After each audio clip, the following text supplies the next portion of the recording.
Hello, everyone. Thank you again for coming to my dad's service.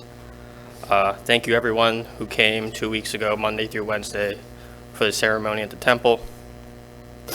This will not be easy. I would have never expected to be in this situation at this age, but here we are, and also because I'm not very good at speeches.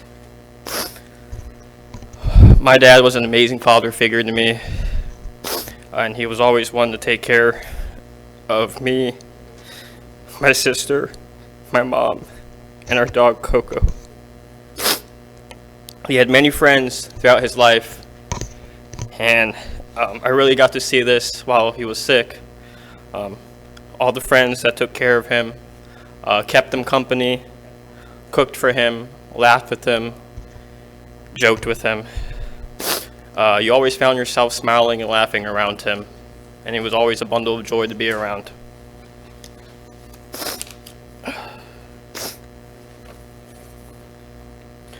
He never took life too seriously, and he was a really funny person.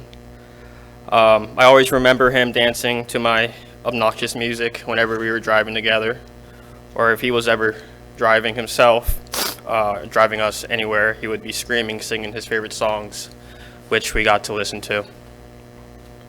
And even when he was sick and diagnosed with the cancer, I remember the first thing we did on the way back home was that he said, "Son, you know what I want?" And I was very overwhelmed, and it was awful news driving home, just knowing that this had just happened to us. He said, "Drop me off at 7-Eleven so I can buy a lottery ticket." He got the lottery ticket. I was still in the car trying to process everything, driving us. He sat in the car, scratched his ticket, lost money, and just went back home and raked some leaves. And he was just so carefree. When he found out that he was sick, I made a GoFundMe with my sister, and we received a lot of donations, and we only asked for about $800 to cover a plane ticket, and we ended up getting almost $4,000. And he got to go twice, once with my sister and once with my mom, and he got to see his family that he hasn't seen in around 20 years, and he was having an amazing time over there. So thank you, everyone who helped with that. Another funny memory I have with him is how I drove us to MGM Casino in Maryland, and this is when he was very sick and he needed a walker, and he could not walk anywhere without one, or he couldn't walk anywhere without me helping him. And I dropped him off at 11 p.m. and I got him around 6, and when we had to leave, he was so sad, and he had the most money at the table. So many chips to the point where he couldn't carry them. He was too weak to carry the chips to cash them in, so I had to go cash them in for him. And then I had to go back, pull out the walker, which everyone at the poker table were so surprised with, that this man took all their money and is now leaving with a walker and is struggling to get up from his chair, and he waved them goodbye. And one of the people there tugged at me and said, "Your father's a great poker player, but I can tell he's a great man. Take care of him." And so I continue to do so. And you can always catch him on an afternoon just laying around at a park or laying outside.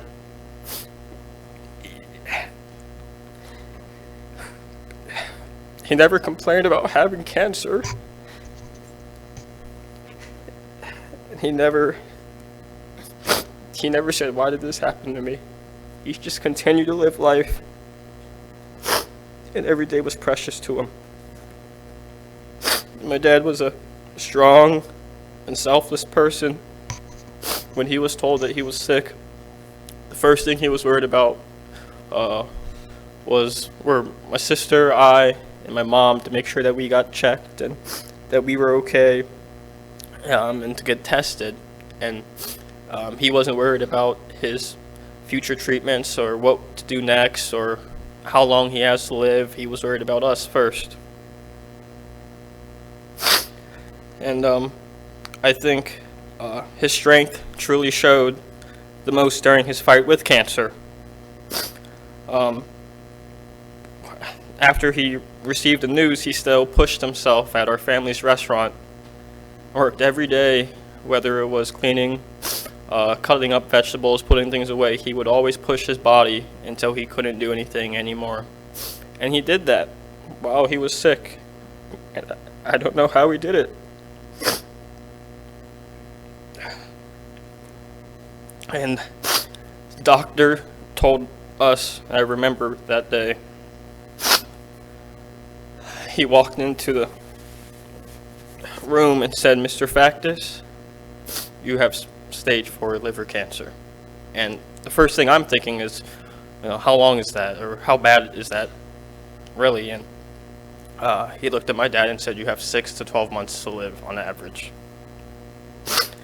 And I think that my dad's strong mentality allowed him to keep fighting for almost 3.5 years. 3 years and 4 months was how long he had fought.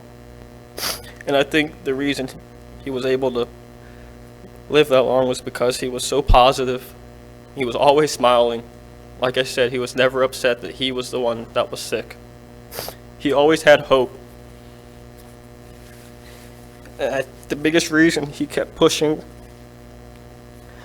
was for me and my sister. And I remember him sending me a text message and say, "Don't worry, I will see you both graduate." And I'm happy that he did see us both finish school. Lastly, my dad was my hero, and he was always supporting me, no matter how much he had to work. When I was a kid, I remember looking up at soccer games and seeing him there, and how happy I would be to see him there cheering alongside my best friends and their parents who are here today.